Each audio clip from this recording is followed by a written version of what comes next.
Muito bem. Vamos dar então início e continuidade aos nossos estudos sobre Espiritismo.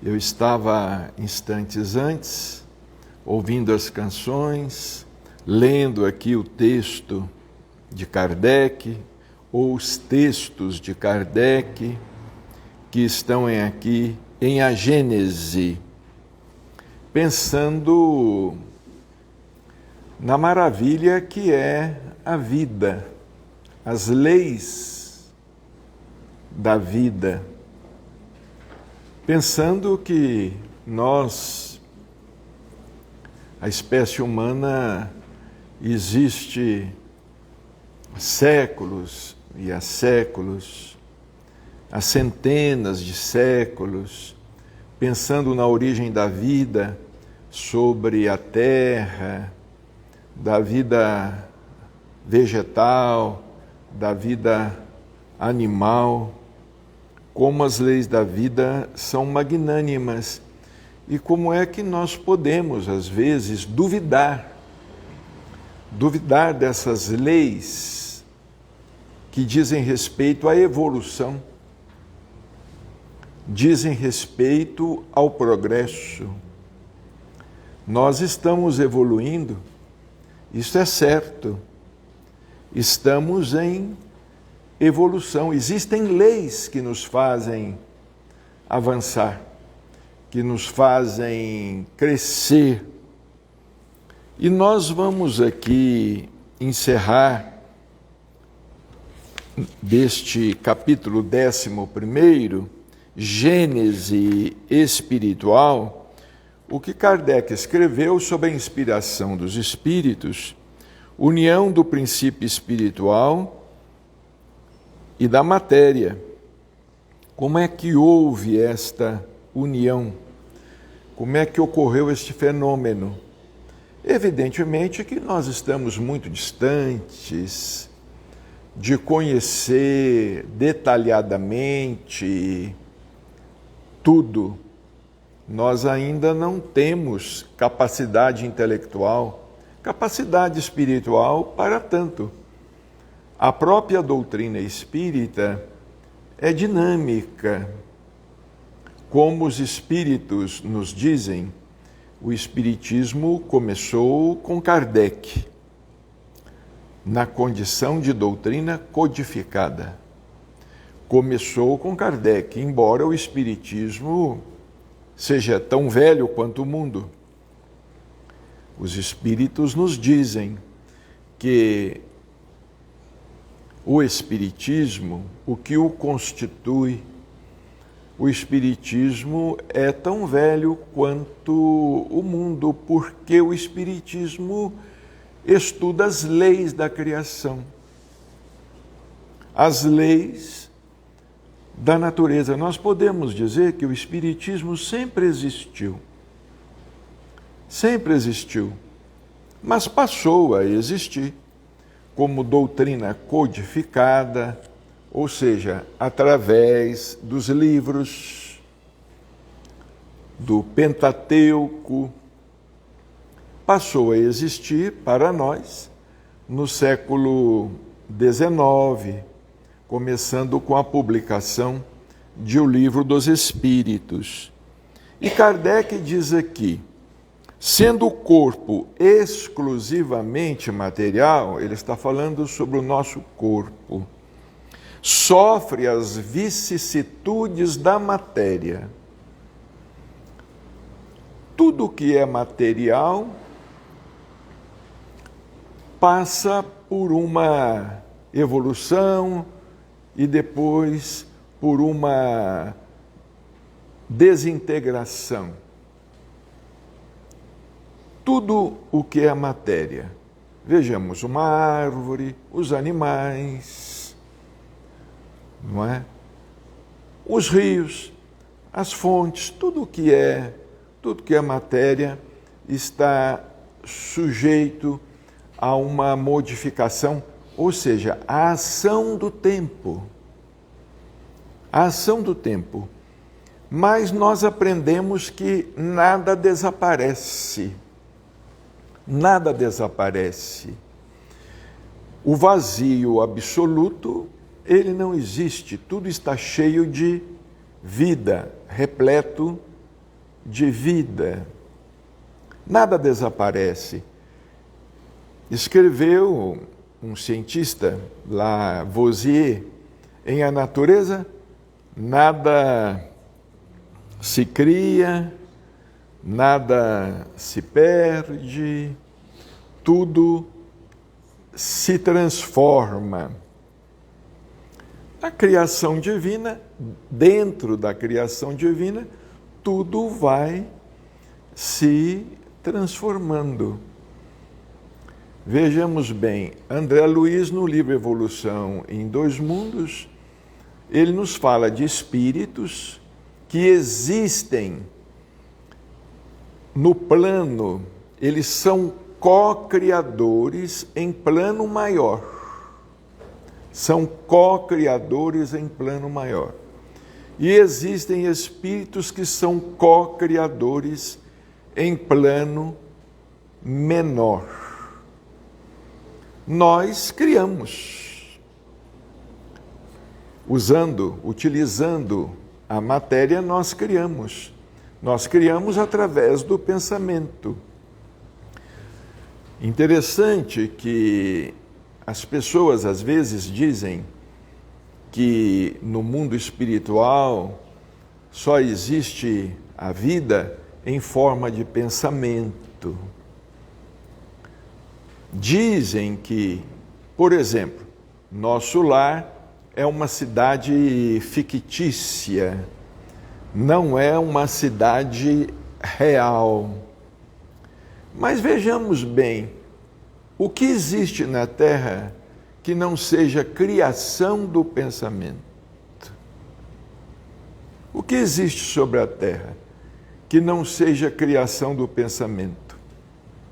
Excetuando-se, evidentemente, o planeta, porque não fomos nós que criamos a Terra, mas outros espíritos.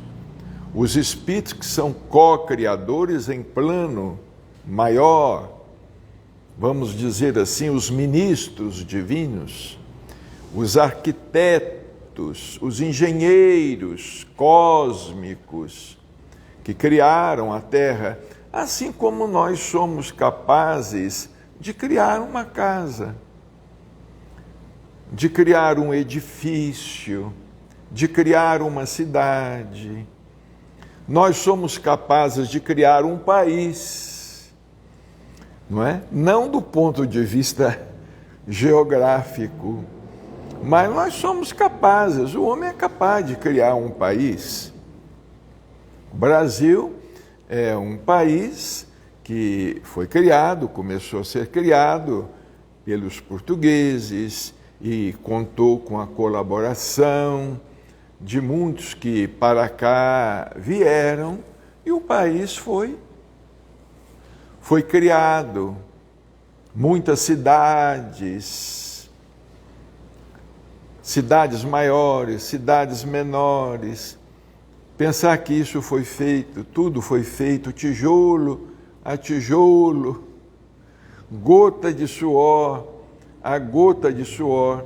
Se nós somos capazes de criar, de engenhar, de inventar, por exemplo, hoje a ciência, a tecnologia está tão avançada, está avançando tanto, e tanto avança que daqui 30 anos, se nós sobrevivemos no corpo, daqui 30 anos nós não reconheceremos o mundo. Nós teremos um mundo completamente diferente, como nós já estamos tendo. Esses dias eu fui a um consultório médico e para passar lá na catraca, lá na cancela, eu tive que mostrar meu rosto. E meu rosto foi identificado por uma tela. Foi identificado por uma tela. E assim eu pude ter eu pude ter acesso. Daqui 30 anos, como Chico dizia, não é? Nós vamos conhecer sobre a Terra um progresso espantoso. Provavelmente nós vamos ter aí os carros voadores. Em grande número, eles existem, mas nós vamos ter vias no ar, assim como os aviões têm a sua rota. Os carros haverão de ter as suas rodovias no espaço. Nós sabemos que já existem carros que são dirigidos sozinho por GPS. Não há condutor, não há necessidade de condutor. Vejamos que coisa fantástica, não é? E não faz muito tempo o homem, para se conduzir, ele utilizava um navio, um barco, uma embarcação, a vela. Precisava contar com vento e se direcionar pelas estrelas no céu, pelas constelações, até que surgisse a bússola, não é? Então, o progresso é algo, nós não podemos negar, o progresso da inteligência. E nós não podemos negar que existe algo, vamos dizer, por detrás disso tudo, não é? Depois de haver funcionado durante certo tempo, ele se desorganiza e se decompõe, o corpo. Ele se desorganiza e se decompõe. O princípio vital, não encontrando mais elemento para a sua atividade, extingue-se e o corpo morre. E o espírito, então, deixa o corpo, porque o corpo não mais lhe serve como instrumento. O espírito deixa o corpo, porque o corpo não mais lhe serve como instrumento. O corpo não é, pois, senão um envoltório destinado a receber o espírito, para que o espírito possa trabalhar. É um envoltório destinado a receber o espírito neste plano. Neste plano. Claro que noutros planos nós teremos outros envoltórios, certamente envoltórios até mais grosseiros, envoltórios até mais materiais. Não nos esqueçamos, quem já teve oportunidade de ler o livro Libertação, de André Luiz, é um livro fantástico. Quando André Luiz, Eloy e Gúbio, eles descem, entre aspas, porque na verdade nós não temos assim ponto de referência, um ponto de referência exato para dizer o que está à direita ou o que está à esquerda, o que está abaixo ou o que está acima. Nós não temos um ponto de referência exato para tanto, mas eles descem àquela cidade estranha, denominada cidade estranha, existente na dimensão subcrostal. É muito interessante quando André Luiz começa a descrever, porque para nós, os habitantes daquela cidade estranha são espíritos. Para nós, espíritos fora do corpo. Gregório, para nós são espíritos fora do corpo. Eles estão existindo numa outra dimensão, estão respirando em uma outra dimensão. E tudo nos leva a crer que se trata de uma dimensão mais grosseira, pelas descrições que são feitas por André Luiz no livro. E quando eles descem e chegam àquela dimensão, eles, para serem notados, para serem percebidos pelos habitantes daquela dimensão, eles têm que se submeter a um processo de materialização.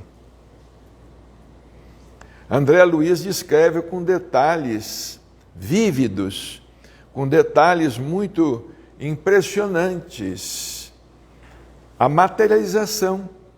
Eles se materializam ali, porque se eles não se materializassem ali, eles estavam num corpo mais diáfano, num corpo mais etéreo. Eles não seriam percebidos. Ou seja, ali naquela dimensão, eles se transformam em agêneres. Allan Kardec, aqui no livro A Gênese, mais adiante, ele vai estudar sobre os agêneres. São aqueles espíritos que tomam uma forma transitória.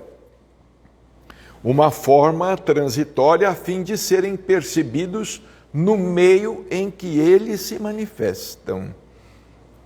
O Dr. Inácio Ferreira, em um de seus livros, no primeiro de seus livros, sobre as cinzas do tempo, ele fala a respeito da visita que teve de um espírito agênere. Somente depois ele percebeu que se tratava de um agênere.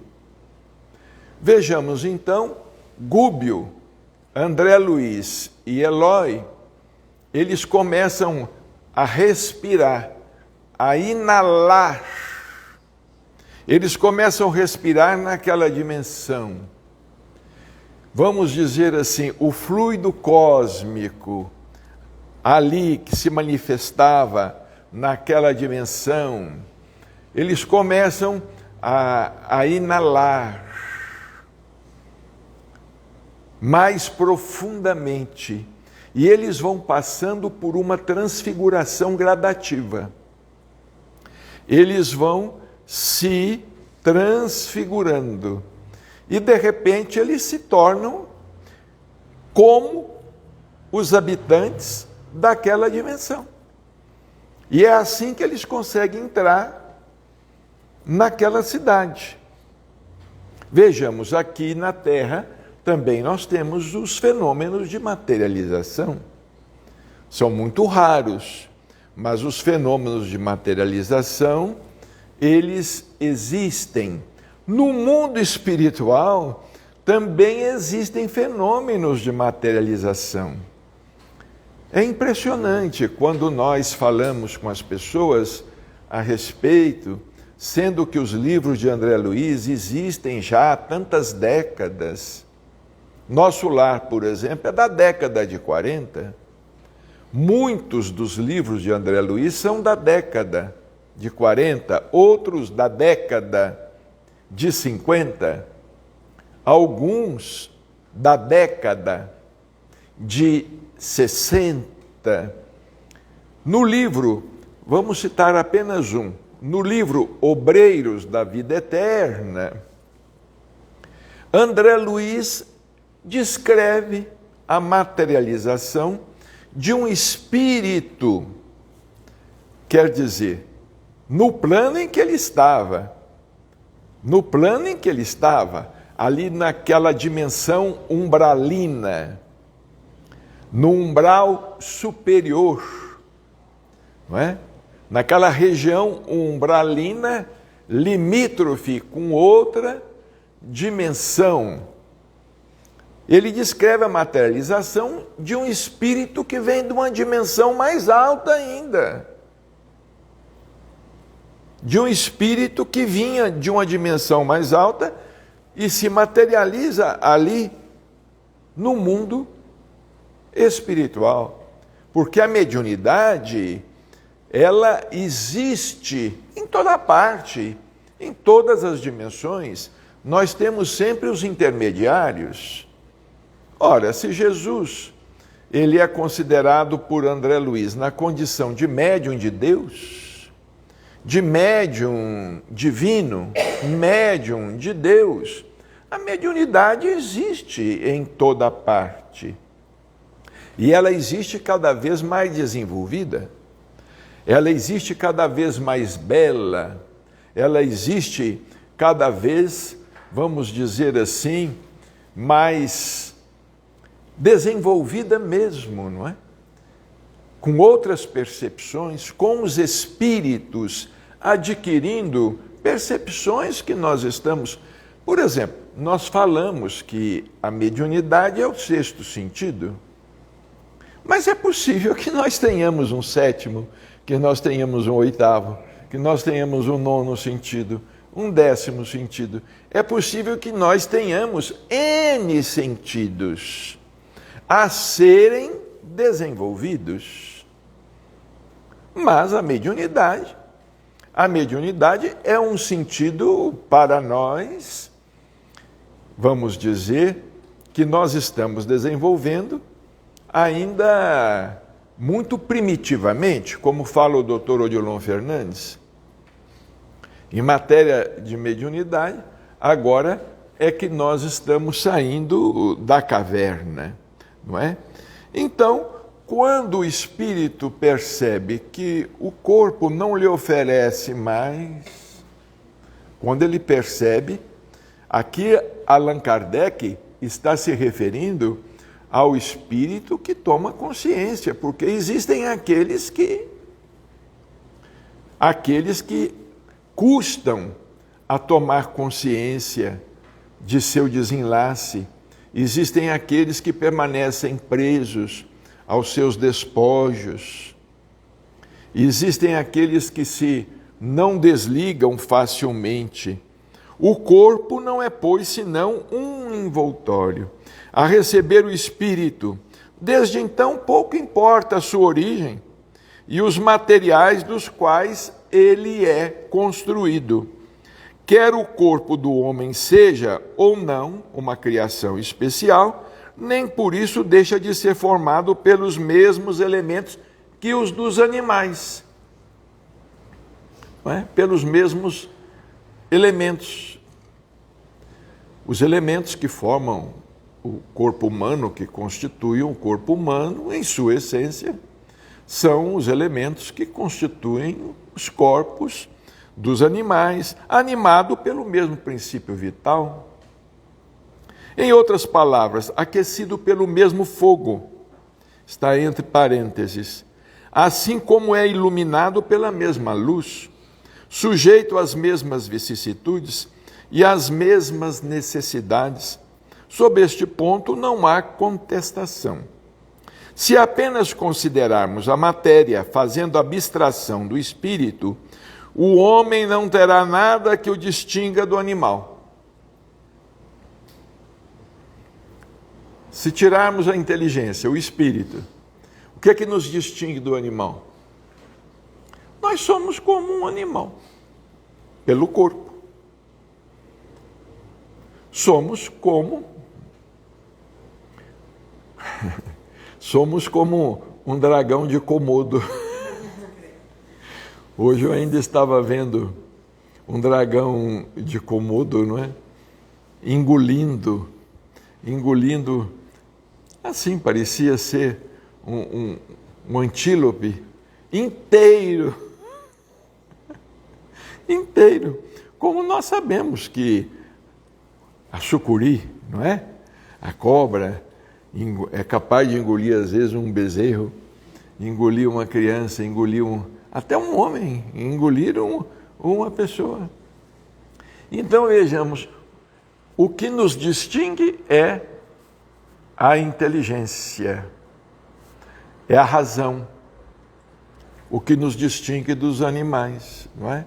Quando nós alcançamos essa possibilidade do raciocínio, como fala André Luiz, do pensamento contínuo, nós somos capazes de elaborar, de raciocinar. Mas se tirar o espírito do corpo, o corpo é um corpo como o corpo de um animal, não é? Não terá nada que o distinga do animal, porém tudo muda de aspecto, se faz a distinção entre a habitação e o habitante. Em seguida, Kardec trata de um assunto que nós vamos abordar aqui também, hipótese sobre a origem do corpo humano. Hipótese, ele escreveu, é uma hipótese sobre a origem do corpo humano. A ciência, porque fica difícil explicar. Até hoje não há uma explicação plausível. Como é que, vejamos bem, os animais, mesmo os vegetais, eles surgiram quase que ao mesmo tempo em regiões muito diversas, muito distintas do orbe. E segundo o clima, eles foram se formando, não é? Cada qual em seu reino, em sua espécie, cada qual em sua espécie. De sorte que nós temos plantas que crescem bem em determinadas regiões e em outras elas não se desenvolvem. Flores, árvores, plantas, animais também. Animais que existem em determinadas regiões, em determinados países, em climas, por exemplo, mais frios, outros em climas mais quentes, e eles se desenvolveram segundo o clima, segundo o meio. Segundo o meio, eles se desenvolveram. A raça humana também. Somos todos humanos. Mas vejamos, os japoneses, não é? Os japoneses que têm uma fisionomia diferente. Os chineses, não é? Os mongóis, não é? Vamos dizer, os europeus,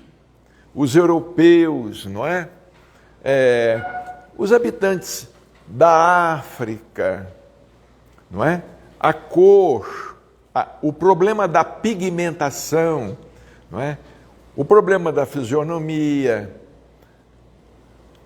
a questão da genética, foi o meio, as circunstâncias, o meio e, evidentemente, o grupo de espíritos, não é? Esse grupo de espíritos, porque nós fazemos parte de um grupo espiritual. Nós não fazemos parte só de uma família consanguínea. Nós fazemos parte de um determinado grupo espiritual. Interessante. Em O Livro dos Espíritos, há algumas questões muito interessantes, quando os espíritos, por exemplo, falam da guerra.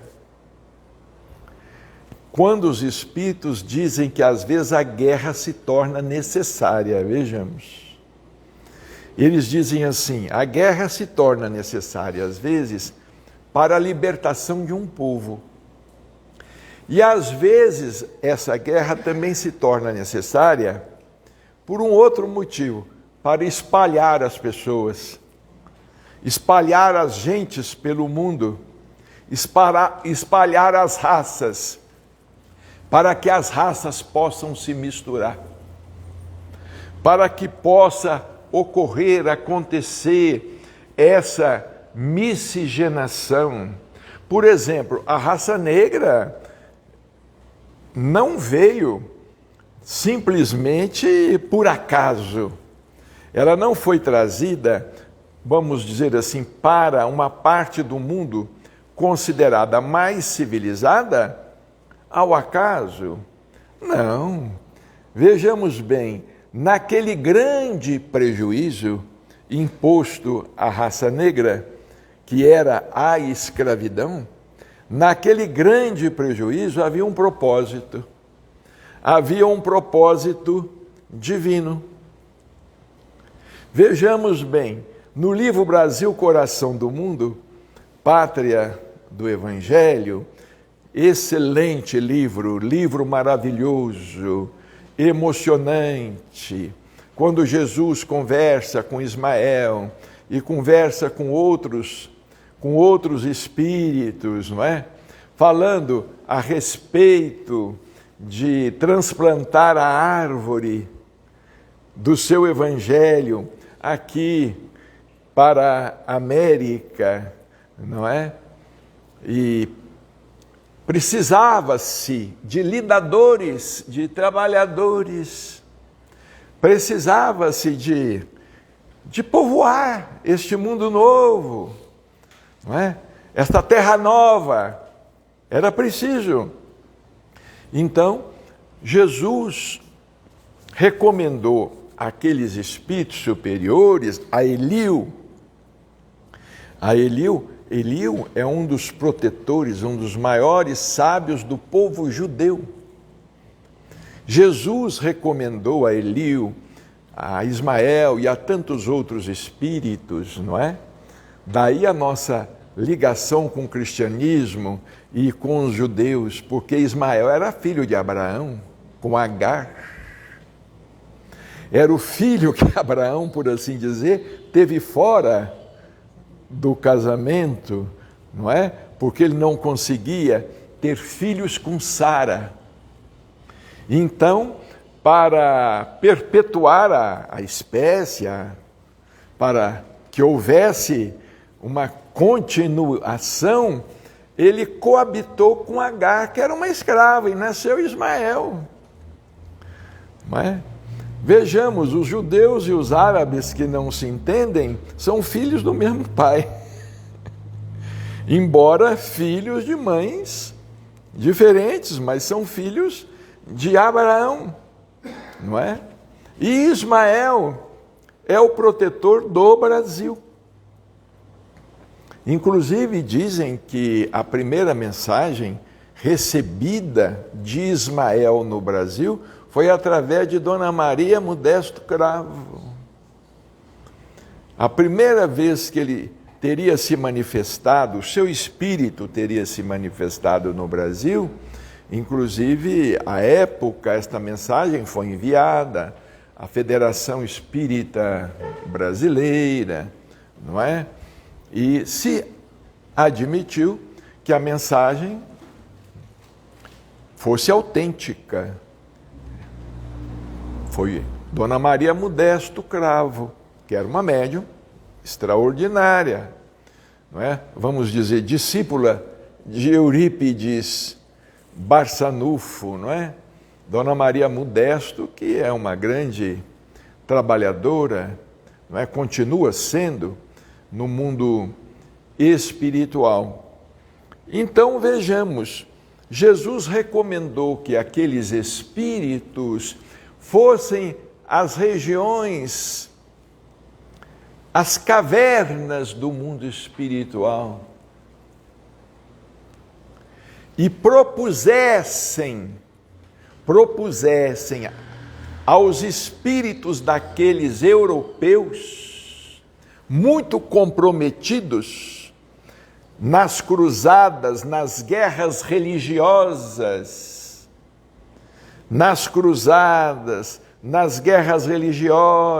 eram europeus. Propuseram a eles que eles viessem para o Brasil. Mas antes de vir para o Brasil, eles teriam que reencarnar, porque era o único meio deles irem. Porque aqui não tinha como. Como é que eles iam renascer aqui?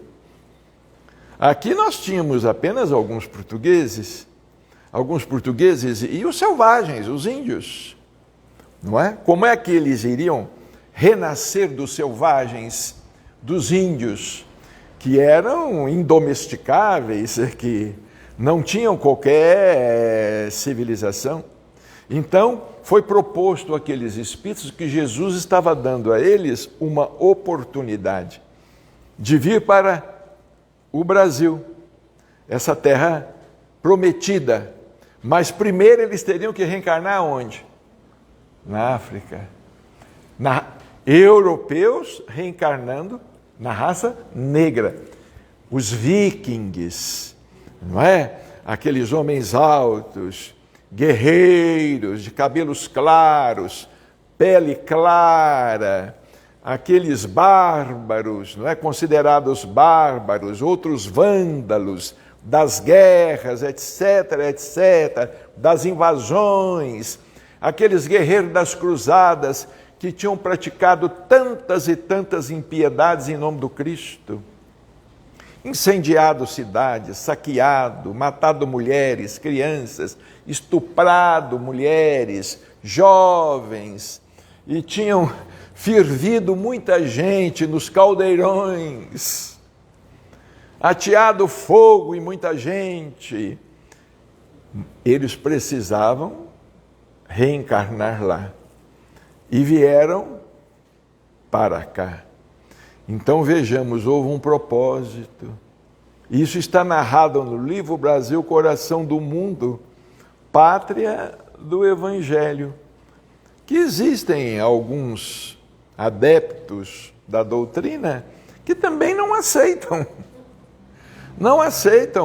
o livro, criticam o livro Brasil, Coração do Mundo, Pátria do Evangelho. Aliás, criticam tudo, não é? Só não criticam Allan Kardec, porque se criticassem Allan Kardec, teriam que deixar de ser espíritas.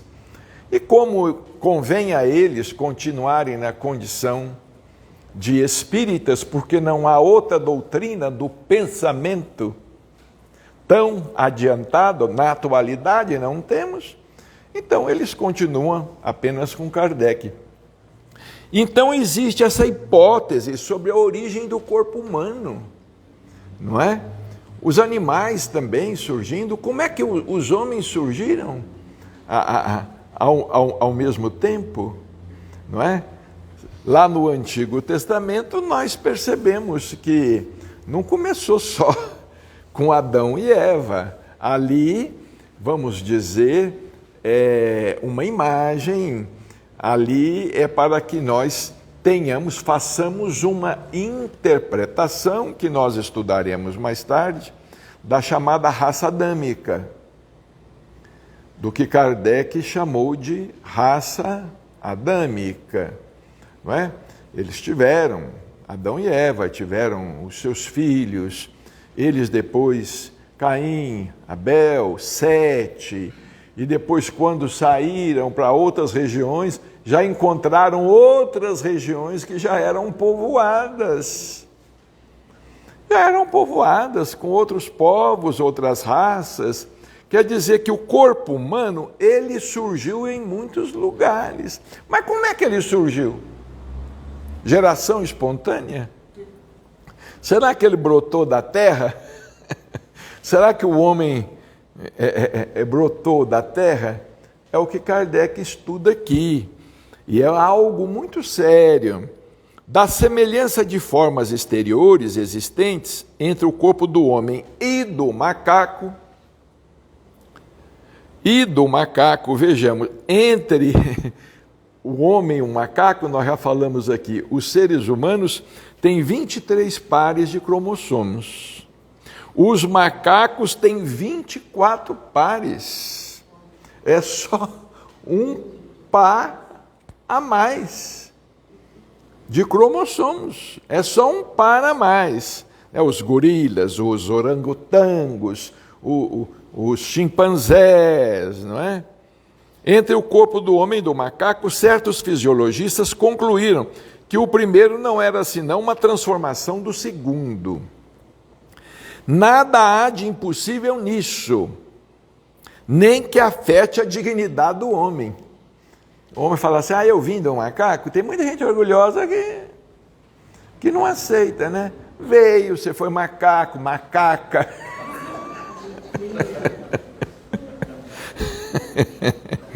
Não é? A dignidade do homem, caso assim seja.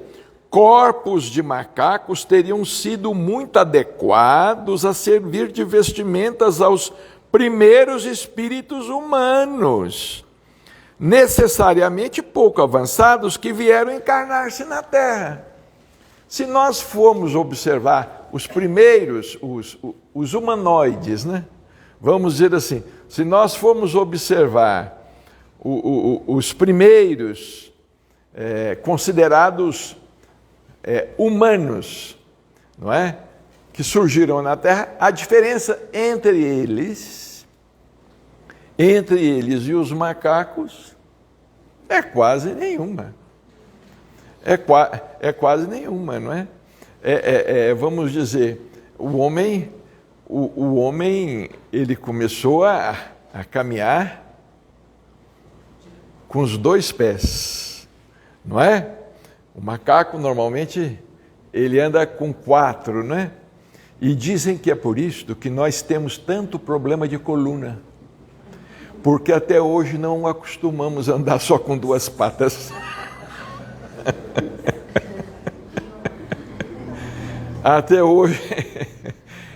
hoje nós não nos acostumamos a ficar de pé, eretos. E por isso é que temos tantos, e realmente quase todo mundo tem problema de coluna, não é? A evolução ainda está trabalhando isto. Isto ainda está sendo trabalhado pela evolução, não é? Existe um livro muito interessante, agora me escapa o título, mas são livros muito bons, escritos pelo Dr. Nubor Fakuri, que é um neurologista. Dr. Nubor Fakuri é uberabense, mas ele reside em Campinas, foi professor da Unicamp durante muitos anos, e ele escreve a respeito desses assuntos com muita precisão, porque ele é neurologista. Ele escreve estudando o cérebro do homem, o cérebro do macaco, como é que surgiu, etc, etc, etc. Não é? Então, é o que Kardec diz aqui, corpos de macacos teriam sido muito adequados, que vieram encarnar-se na Terra. Tais corpos terão sido os mais apropriados às suas necessidades e mais próprios ao exercício de suas faculdades que o corpo de qualquer outro animal. Outro animal. Porque qual é o animal que mais se parece com o nosso corpo, que tem o corpo mais parecido? No livro A Caminho da Luz, há uma colocação de Emmanuel muito interessante. Emmanuel fala que no mundo espiritual, quando o princípio inteligente maturou-se, ele sofreu uma modificação, ele sofreu uma metamorfose em seu corpo perispiritual. E aí ele veio habitar o corpo dos macacos. E depois os macacos seguiram por sua linha e os humanos seguiram pela sua. Quer dizer, nós não continuamos a nascer, foi apenas um meio, uma providência para que espíritos psiquicamente mais avançados, mais maturados, pudessem vir à Terra e surgir a raça humana. Mas isso há milhares e milhares de anos atrás, não é? Como a natureza trabalhou, as leis divinas trabalharam pacientemente na elaboração da forma, não é? E nós às vezes queremos transpor a evolução de um salto. Evolução espiritual não acontece assim. É por este motivo que quando nós desencarnamos e do outro lado nós vamos encontrar uma vida muito semelhante. Porque, aliás, é a nossa vida que é uma cópia. É interessante isto, né?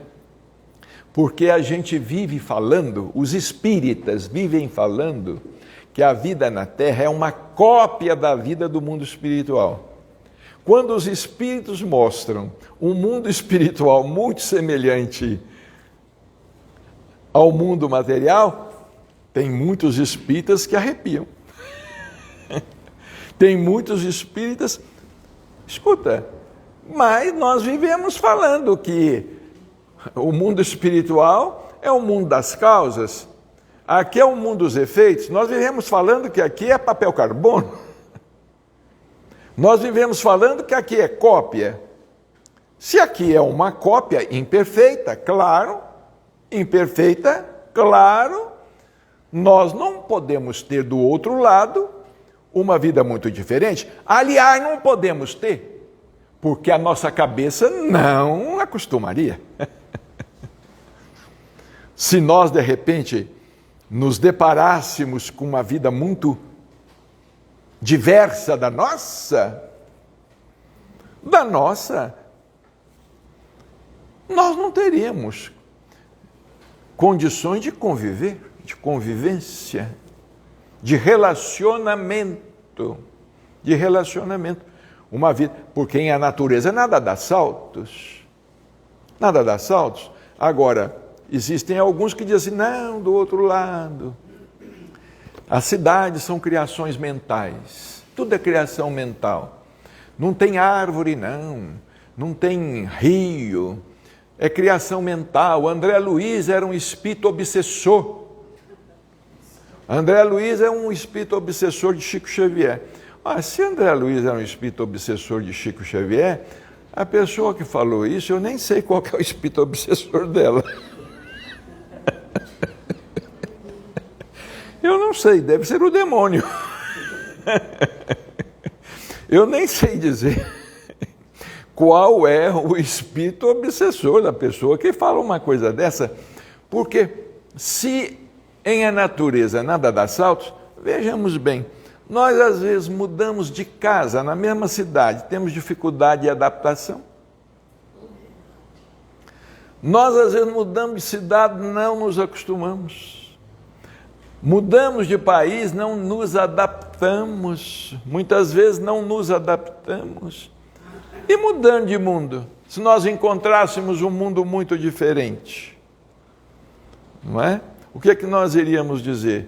Eu quero voltar para a Terra, o mais rápido possível, porque aqui nós estamos nos situando, temos o nosso relacionamento, aqui nós estamos com a cabeça no lugar, não é? No lugar que é nosso, Agora a gente acha que isso é miraculoso, que com a desencarnação vai acontecer algo de sobrenatural. Com a desencarnação, vai acontecer conosco algo de sobrenatural, que nós vamos sair do corpo de uma maneira que nós não somos. Né? Tem muita gente que acha que vai sair do corpo volitando, vai sair do corpo iluminado, vai sair do corpo leve, vai sair... Não é. É como uma vez um espírito falou com o Chico, né? Um espírito espírita, havia sido espírita. Ele se comunicou, não é? E alguém falou com ele assim, mas eu achei que você estava volitando, voando. Ele falou assim, se muletas são asas, eu estou volitando, eu estou voando. Se muletas são asas, eu estou volitando. Então, realmente, a vida continua. Assim como diz o doutor Inácio Ferreira, assim nós pudéssemos deixar de subir essa escada degrau a degrau, assim pudéssemos tomar um elevador. Doutor Inácio fala, é possível tomar o elevador. Esse elevador chama-se amor. Quem amar, mas amar verdadeiramente, ele pode transcender.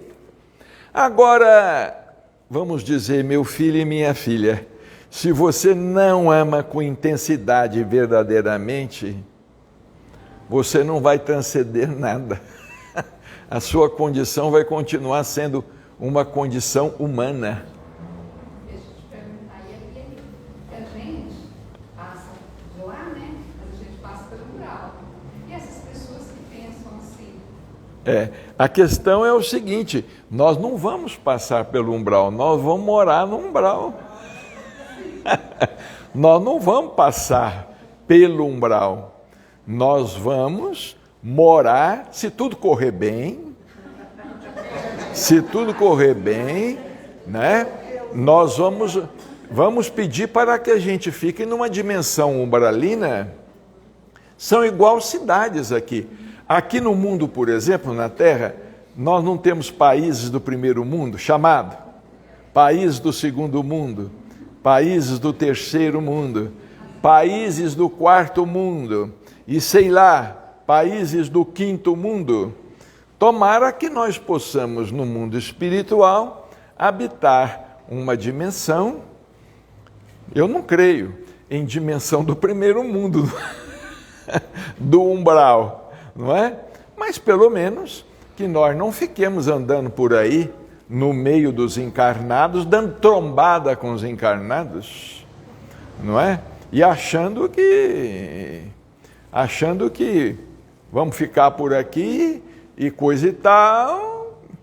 E esses que ficam por aqui, coisa e tal, são os que reencarnam mais depressa. São os que reencarnam mais depressa, não é?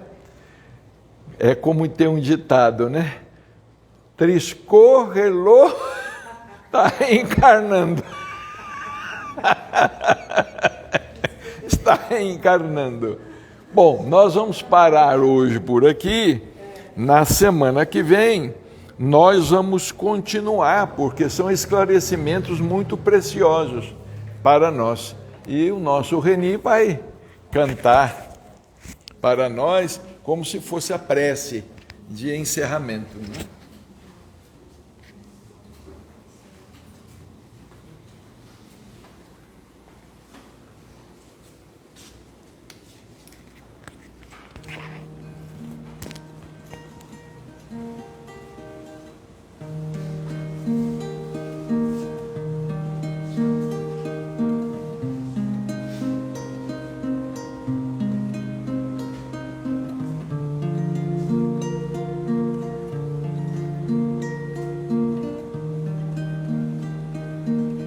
Pensamento ao alto, pensamento positivo para chegar à paz. Silêncio e prece é o melhor remédio para recebermos a cura para o corpo e alma. Cristo de amor, passe sagrado. Somos um ao lado de cada um, todos na mesma sintonia. Ele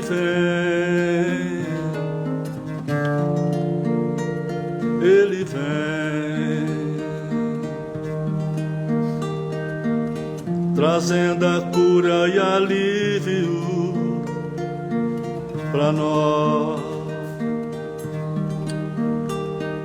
Sinta, perceba o envoltório de luz. Ele, fale com ele, Jesus conhece sua dor. Cristo de amor, passe sagrado.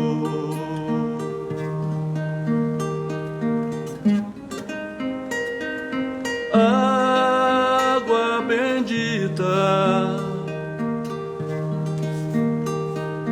para aliviar esse peso em nós.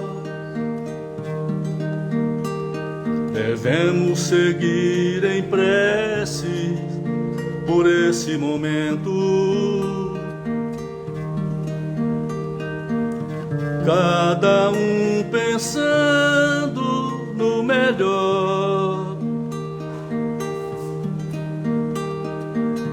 Todos nós nessa casa abençoada de luz, casa de Deus, passe sagrado. Sinta, perceba, sinta, sinta esse envoltório de luz em nós, é Ele trazendo a paz para aliviar em nós e transformar em alívio o peso dessa cruz. As mãos de Deus estão pairando sobre nós e transformando em alívio o peso dessa cruz. Sinta, sinta, perceba, perceba e faça uma oração.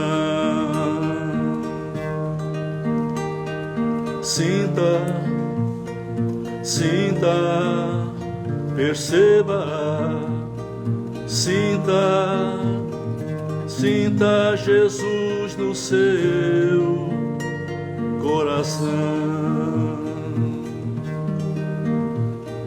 Sinta, sinta, perceba, perceba, sinta.